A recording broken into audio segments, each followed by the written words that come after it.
We put a proposition before the country since the 16th of December in 2020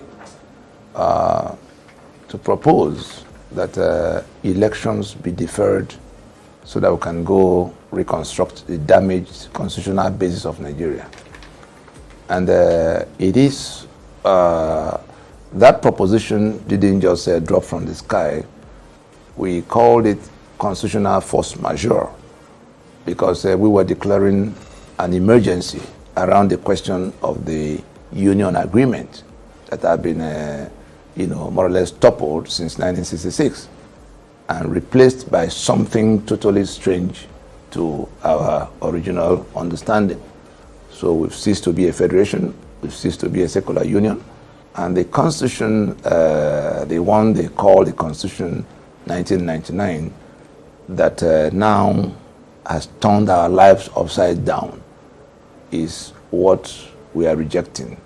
And when I say we, the nationalities, the constituent component nationalities, the owners of the sovereignties that are aggregated as Nigeria, who ought to be the ones making their union agreement.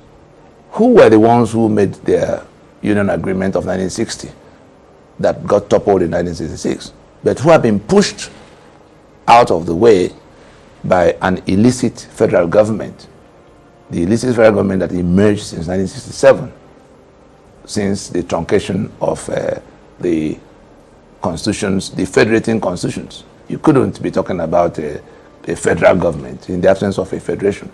The Federation of Nigeria died in 1967.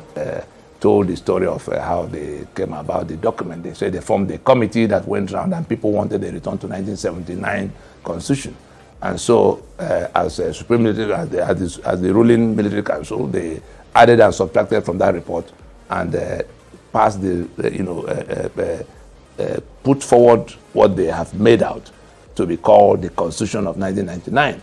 And that's how we now came to where we came from a federation of 4 regions to 36 states that are now listed in that constitution as the federating units. 704 local government areas that must be financed from the center every month. 68 items of exclusive list that seize everybody's assets. The oil and gas of Niger Delta, the port of Lagos, and put all the guns in the hands of that illicit federal government that has in turn been hijacked by an ethnic group in the country, the Fulani, who are also now openly, in collusion with the invading Fulani herdsmen that have been adjudged the fourth most deadly terror group on earth by the Global Terror Index, with our commander-in-chief, President, Fulani man, presiding over all of that. And we said, look, we've been having elections since 1999.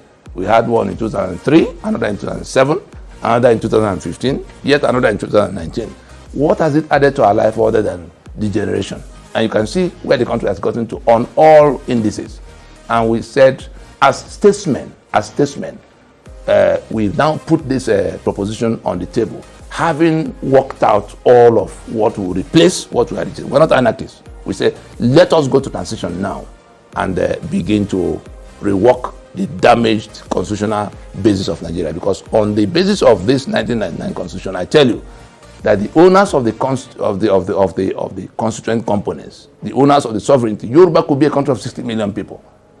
The eastern side, the eastern half of southern Nigeria will be a country of 70 million people. And we've been organizing since the emergence of this constitution in 1999. You heard about Pronaco. You heard about the MNN. You heard when we went to court in 2007 to say that this constitution was not made by us. The document is still legitimate, cannot be basis of union. You saw the solemn assemblies by which the constituent components told the international community, the global community, that they will no longer be willing to submit themselves to that constitution that ruined their lives. It took their assets, it took all the guns from them and put in the hands of people who are determined to exterminate them and take their lands. The owner of APC party, Tinubu, if they were all involved in this many years of getting the people to decide, our sovereignty is inalienable. Our right to self-determination is inalienable. We are the ones who have to form the union The Yoruba that could be a country of 50 million or 60 million people, the Igbo that could be a country of their own, the Ijaw that could be a country of their own, bigger than half of the countries of the world, each of them, will be the ones to decide. And so it is an insult in itself for anybody to sit in one corner of Abuja to say that the unity is non-negotiable. You saw the kind of monies that have been loaned in our names and where it's been used. They are using the monies borrowed in our name to integrate their own economy to Niger Republic. Infrastructure we do not have, including roads and railways, are being built into Niger Republic. Refineries that we don't have are being built into Niger Republic with monies borrowed in our name. So these are the things going on. So we told the international lending community, look, we can pay what they borrowed before, but from this date, if anybody who goes to risk his money out there is just going to have to go to recover it outside the Nigeria that has been used to mortgage.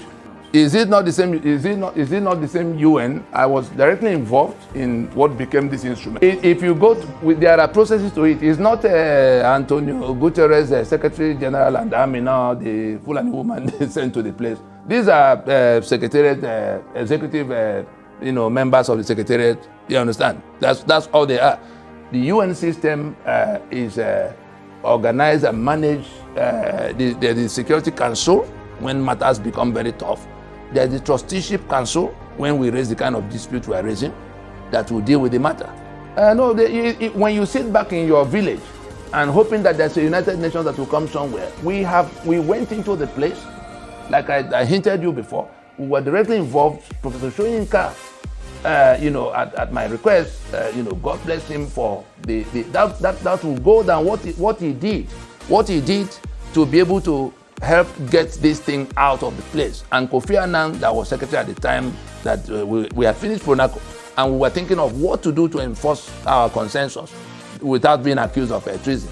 And if anybody is going to talk about treason, I can assure you, I'm not just your regular lawyer. I'm also one with a specialty in that area of law. I'm the one to tell you, Attorney General, whoever turns up on their side, the definition of treason. There's only one treason on the table now, the ones hanging onto this forgery as basis of union and selling 3 million barrels of crude oil every day, shooting at people everywhere in the name of a Nigerian federation that ceased to be a long time ago. And we're saying we can bring it back to be. We have a definite proposition, including step-by-step mechanism. We're not just saying let it be done. We also, incorporated and adopted an open memorandum addressed to the president on the 16th of November 2018. The time he went to France to say that the people who were asking for restructuring didn't know what they were saying. They didn't know how they would go about it. And we responded in writing to him an open memorandum titled, Open Memo to President Muhammad Buhari on the restructuring debate. The Guardian newspaper published it on the 18th or so, 2 days after we put it out. The Guardian published on the 18th of November in 2018. Anybody who researches will see. So we then put, it was by that document, which we incorporated and adopted in the proclamation of December 16th, that we put step by step. Let nobody say they do not know how to go about it. We put a step-by-step mechanism for undertaking that reconstruction that has become inevitable. If Nigeria does not take advantage of this framework in this period that is available, I tell you, those who are choking are not going to wait to be killed to the last man.